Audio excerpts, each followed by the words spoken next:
There were originally 9 of us scheduled for the spelunking expedition, but Murphy's Law dictated that 2 of the group had to pull out due to various issues. It was a disappointment having fewer members to share in the experience, but then again, there were benefits. Less logistical problems, more space, and so on. I, personally, wasn't that affected by it.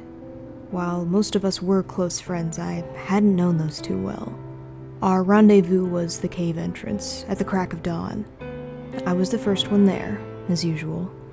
Those who knew me often remarked at my attention to punctuality. Slowly, the rest of the group arrived, parking their cars and unloading the equipment that we had organized between us. As the expedition leader, I had the emergency provisions on me: first aid kit, flare gun, and GPS locator.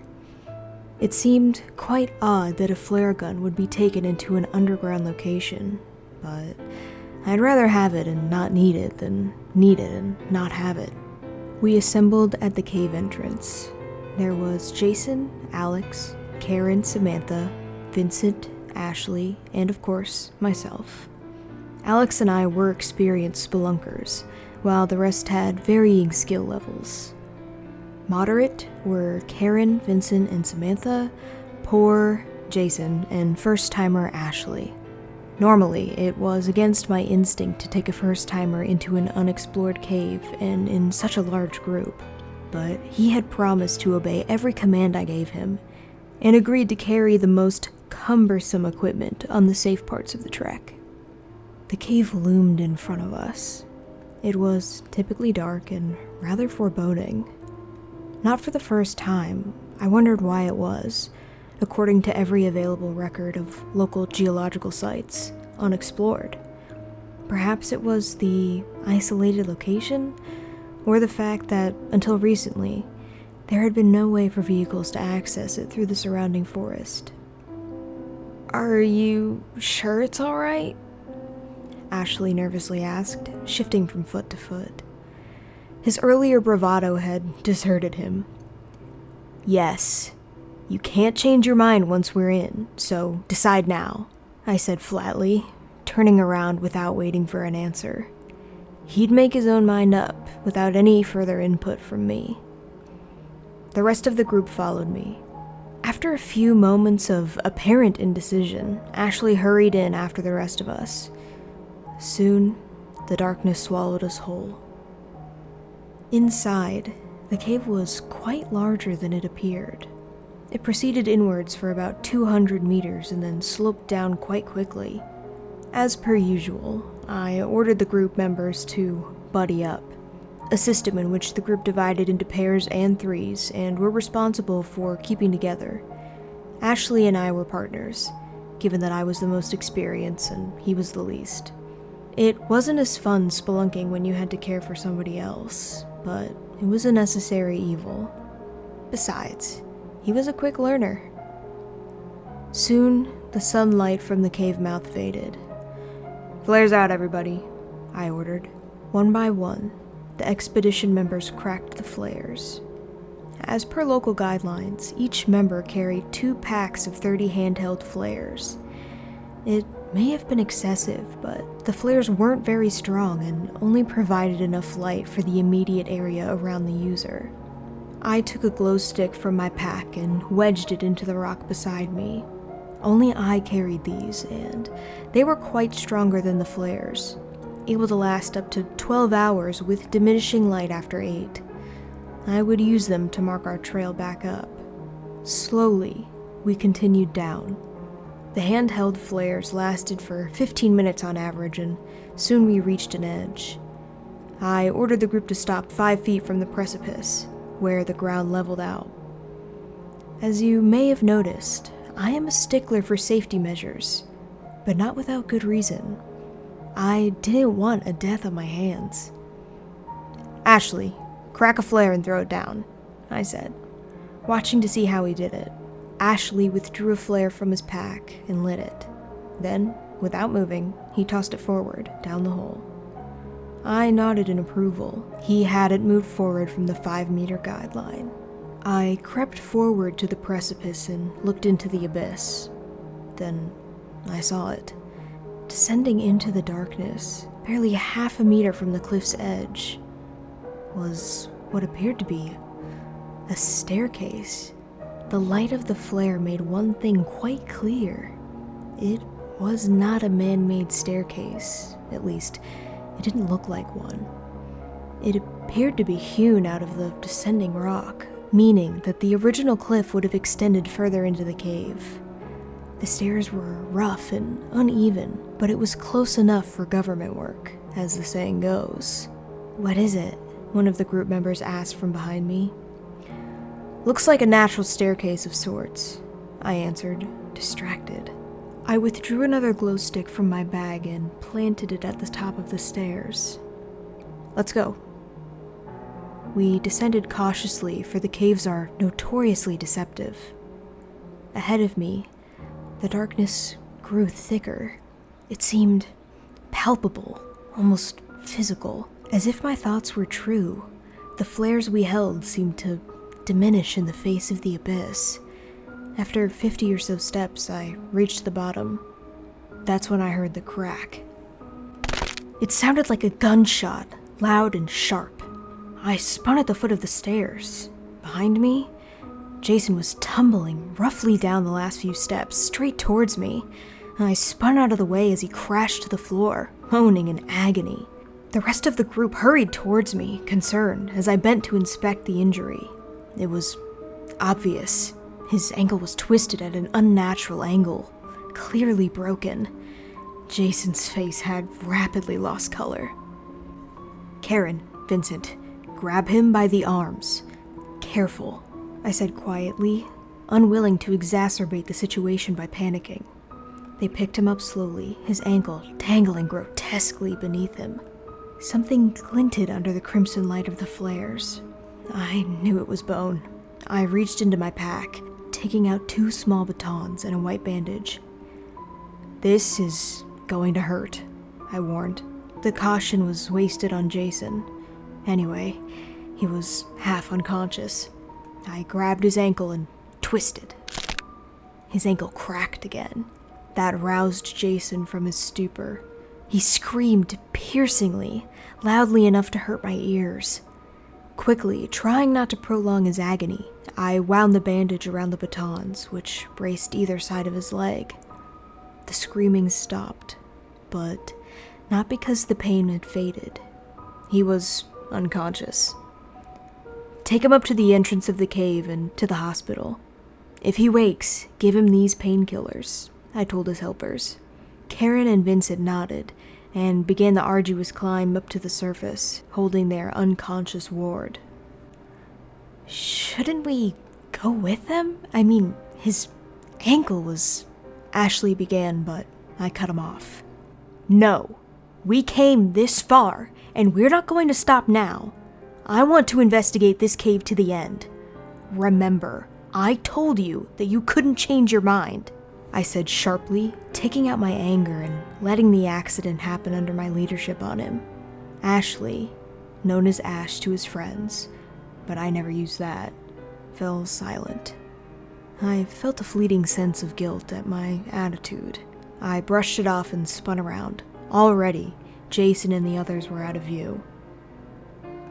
Around the group, the darkness surrounded us like a malevolent entity. The landing we were on led further into the cave for quite a while, and we proceeded incident-free, thankfully. I marked our progress with the glow sticks at various intervals. Strangely, like the flares, they gave off less light the deeper we progressed. It began to unnerve me, and I could tell the others noticed it too. Alex and Samantha, who were incidentally brother and sister, fell a few steps behind us. Ashley, to my right, was silent. Finally, as the flares grew ever dimmer, I saw something in the wall to my right. I called the diminished group over and cracked a new flare to provide extra light. It appeared to be some sort of carving in the wall. I studied it carefully. The scene depicted a few humanoid forms on the ground. A few scratches of red seemed to indicate wounds. Various pillars around them rose to the roof of the cavern. but that wasn't nearly the worst part. In front of the people, the victims, I now corrected myself, was a large figure. It may have had detail in the past, but only the outline remained. The body was scratched out. It was a disturbing scene. Then, I looked beneath the scene, and my eyes widened. It had a message. The strange thing about the message was that it was in English. The carving looked entirely authentic, meaning that a caveman, if you'll pardon the pun, had created it. I found it impossible that the same person could have scrawled the 5 words below the picture. Behind me, Alex read it aloud. "The jackal in the cave." "How strange," he said. Indeed, that was the message, written entirely in capital. I dismissed the painting and turned back to the main path. It was obviously a hoax. There was no way a caveman could write in any script, let alone in English. Probably some kid mucking around in days long past. But it still made me uneasy, regardless of what I assumed it to be. If it was a hoax, then why does it look so fucking authentic? Eventually, the 4 of us had our fill of "the jackal in the cave," and after Ashley had snapped a photo of it for a keepsake, we continued into the cave.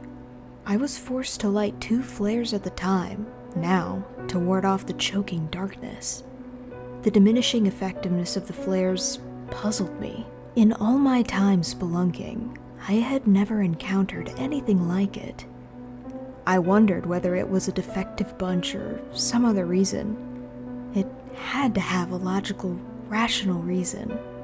Behind me, Alex and Samantha were still locked in conversation. I picked up snatches of the heated debate as we walked. They, like me, were still pondering the origin of the admittedly ominous cave drawing. I wished they'd drop it already, or at least quieten down. I looked to my right, saw nothing but a sloping cave wall, and looked away, back to the trail. I froze and turned. There, among the rock that I had just glanced at, was another carving. I felt sick as I hurried over to it. The red glow of the flares flickered on the wall, dancing over the picture, making it look demonic under the sparse light. It depicted a scene much like the last, except there were only 2 bodies on the floor.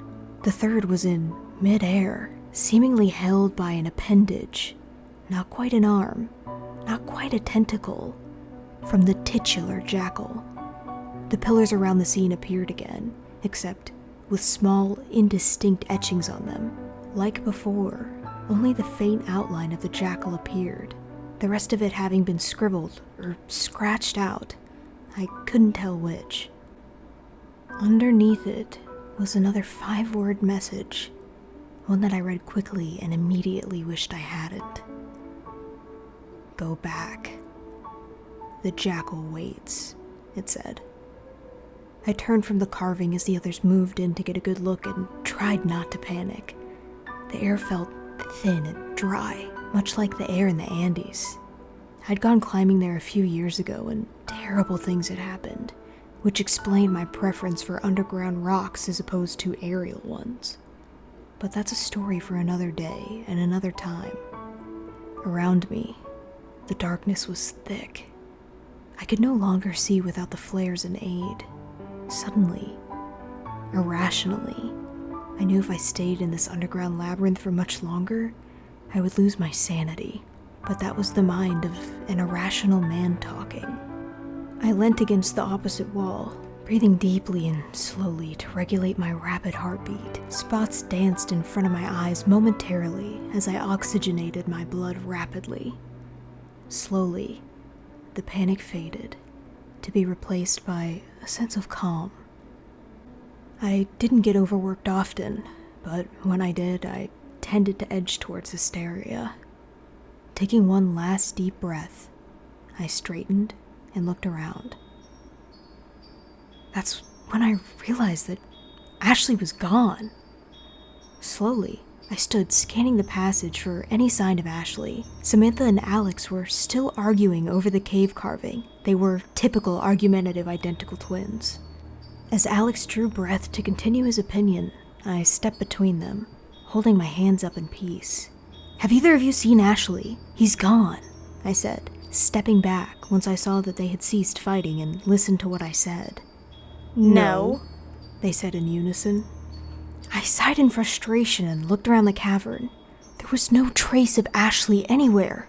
"He couldn't have gone far, not with that massive pack he had strapped to him," Alex said reasonably, possibly sensing the panic that I felt.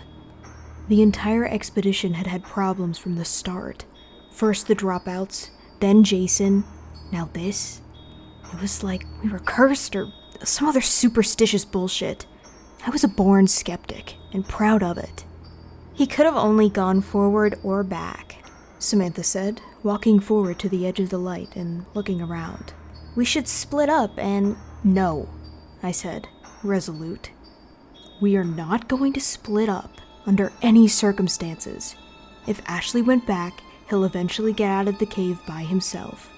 So, we go forward and hope that that stupid prick hasn't done anything reckless," I interjected flatly, turning away from the duo and proceeding into the darkness. After a shared glance, the meaning of which was undecipherable, at least to me, they followed. And so we went. As we progressed, I felt the path lead downwards. It was a marginal slope, undetectable by the naked eye, but I felt myself pushing harder into the rock with each step thanks to the extra gravity of descent. It wasn't of any concern to me. Such natural formations were common. We proceeded ever further into the depths of the cave, calling out Ashley's name as we went. Then I saw it.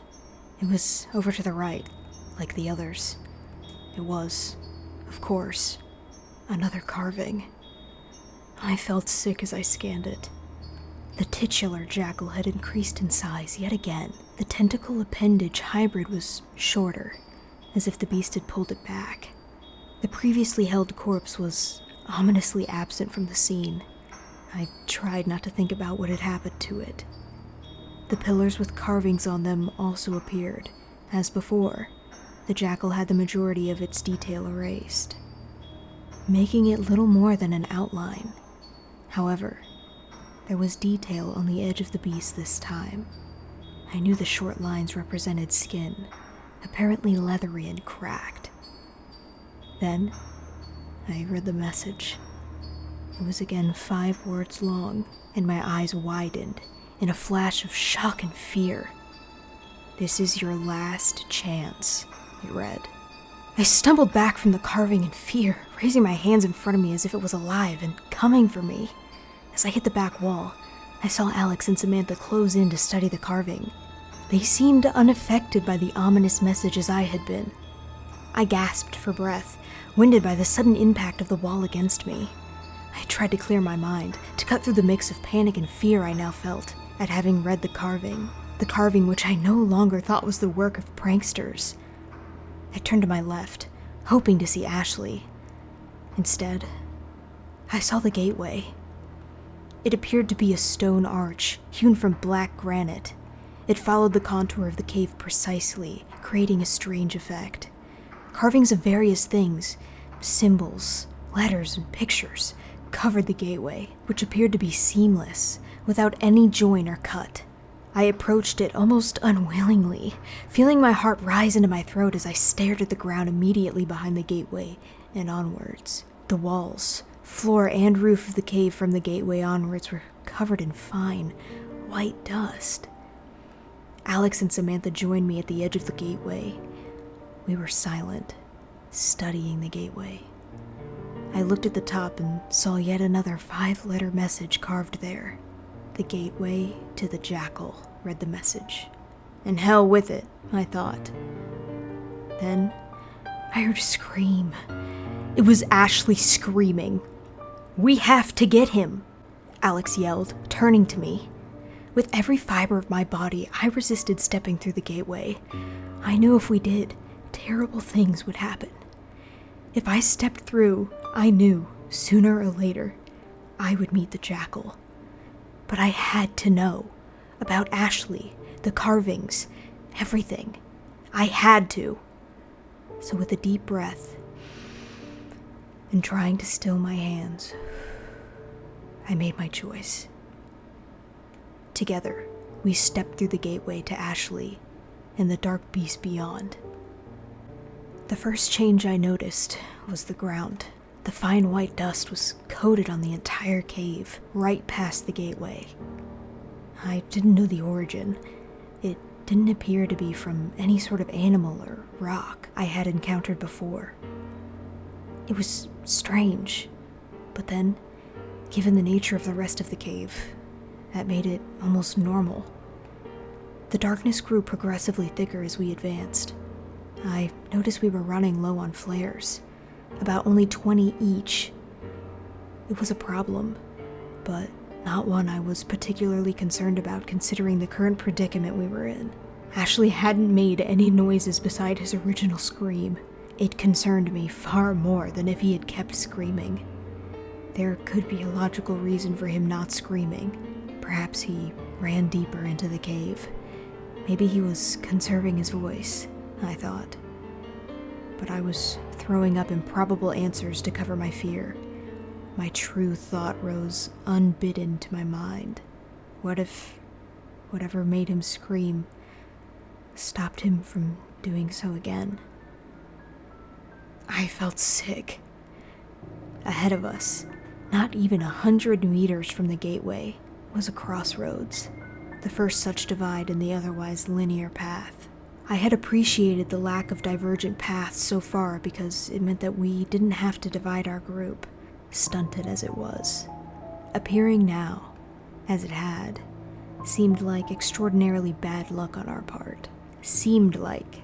That's the key point. Nothing in this godforsaken cave has been left to chance.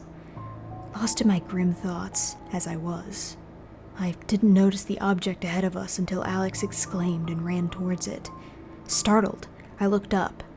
Alex blocked my direct view of it. All I knew of it, apparently, was that it was quite large. I ran towards it. It was Ashley's pack, ripped and torn. Blood covered it and the immediate area in irregular patterns. Beside me, Alex stepped back tentatively, lost for words. Something attacked him, tore the pack right from his back with incredible force. It must have injured him as well, judging by the blood, I said quietly, surprised at how clinical and calm my assessment of the scene had been. That's it. I'm out. I'm going, Alex said, turning away quickly, but not before I saw the fear in his eyes. He was terrified. Samantha nodded in agreement, turning to leave as well. I didn't try to stop either of them. They would be back. You won't get a foot past the gateway, I called to them, certain that it would prevent them from leaving. I turned back to Ashley's pack slowly and began searching through it quickly, taking only a few items. I hesitated when my hand landed on the flare gun, but I took it and kept it in my hand. I knew from experience against various types of wildlife that it made an effective weapon. If I met anything that wasn't Ashley, I would fire without mercy. I stood and chose the right-hand passageway. I didn't feel scared anymore. In fact, I didn't feel a thing. Adrenaline was coursing through my system, leaving no room for fear or anything else. It grew progressively darker. The darkness was thick and cloying. As a lifetime asthma sufferer, it reminded me of when I needed my inhaler. I knew the flares would soon be useless, regardless of whether they should have been effective. Beside me, I noticed scrawling in the dust, apparently of human origin. That, at least, was no mystery. I glanced at each in turn, almost mechanically, knowing that it couldn't be any worse. It appeared that we weren't the first people to stumble into this place. I have seen it, and it blinded me. This is its domain, taller than any human. Suddenly, I stopped. The last was different from the others, in lowercase, and appeared to be freshly written. It cut me. I'm running for my life. Ashley's writing. And then, as if by magic, I heard two things. A scream and a roar. Ashley, the jackal, and they were close. I ran forwards. I felt, rather than sensed, that I had breached into a massive cavern. To prove my theory, I impulsively punched the air to my right. If I was still in the claustrophobic cave, my hand would surely be shattered on the wall. As I expected, I hit nothing but the stagnant air of the cave. The flares provided nothing more than a dim glow. I looked at it in horror as the glow faded slowly. The fading light represented my last defense against the virulent darkness of the cave and its sole inhabitant. The inhabitant, some called the jackal. The light faded completely. I was alone. The moment I heard the voice. It was flat and terrible and loud. It reverberated around me, seemingly without a source or direction. I spun in the darkness, the cloying, constricting darkness, and felt my heart in my throat. I knew that if I walked backwards, I would no longer find the passageway that had led me to the lair of the jackal. Once you entered this central cavern, there was no leaving it, just like the carvings promised, I thought.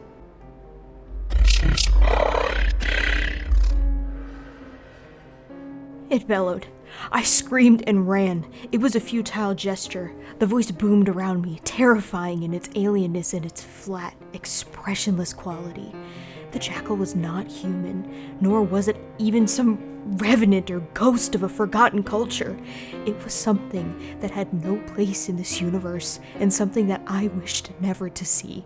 My heart thundered in my chest, and my eyes vibrated. I could no longer even control my own body. I'm a prisoner in my own body.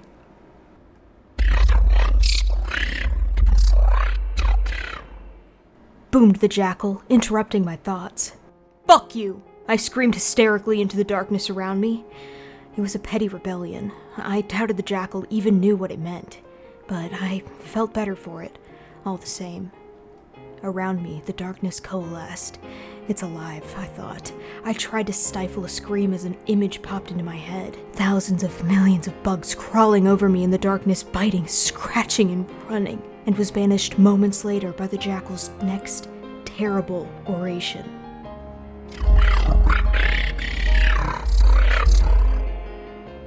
It howled. I know that voice, I thought vaguely. After the voice came the footsteps. I sensed, I could feel the tremors and hear the steps. Hundreds of them around me, pounding the floor in rapid and terrifying rhythms. Rolling thunder, I thought crazily and laughed. What little sanity I possessed was rapidly being eroded away by the darkness. Millions of bugs rolling thunder. The jackal and its influence over the cave, and consequently, those inside it. I doubted if Ashley was still alive, that Samantha and Alex had escaped. I don't even think that Karen, Vincent, and Jason had escaped alive. Even as I considered this, the flat voice echoing throughout my dark prison.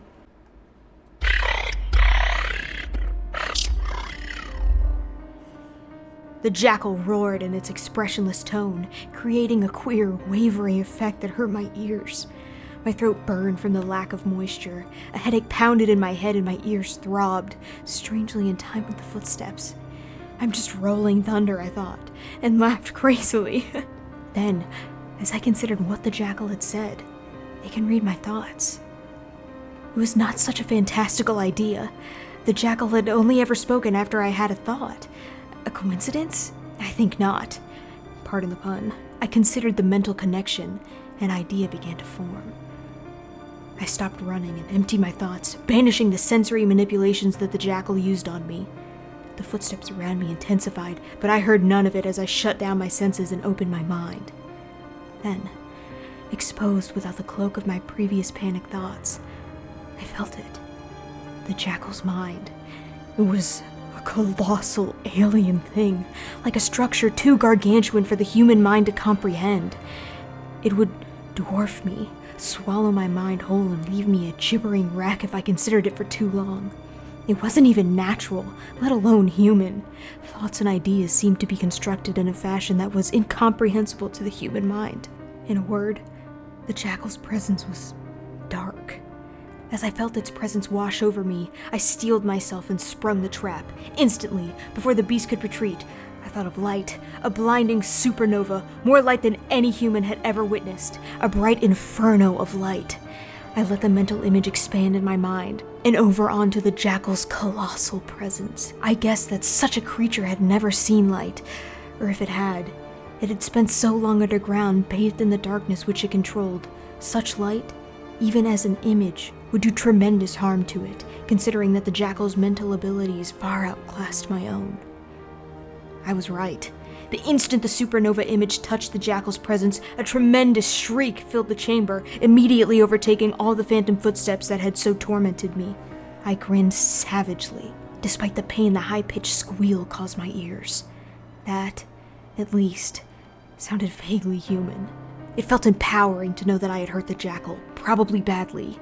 I heard rushing noises around me and opened my eyes. Impossibly, the virulent darkness was reacting around me. I spun wildly in the grip of the receding darkness. As I moved, I glanced around me. I was in a huge chamber, one that extended far into the distance. I saw columns and pillars and carvings and realized that this really was the jackal's feeding ground or lair that had been the subject of the ominous cave paintings. I had no time to consider that, however, as the final darkness receded. The cave that was lit by light that had no source, my mental light, I thought, exposed its only occupant, and that occupant's slave. Just like that, I saw them. Ashley, the jackal. I could never truly describe the beast before me. It wasn't because I didn't know the right way to articulate it. I knew exactly what to call it. I simply could not comprehend the jackal.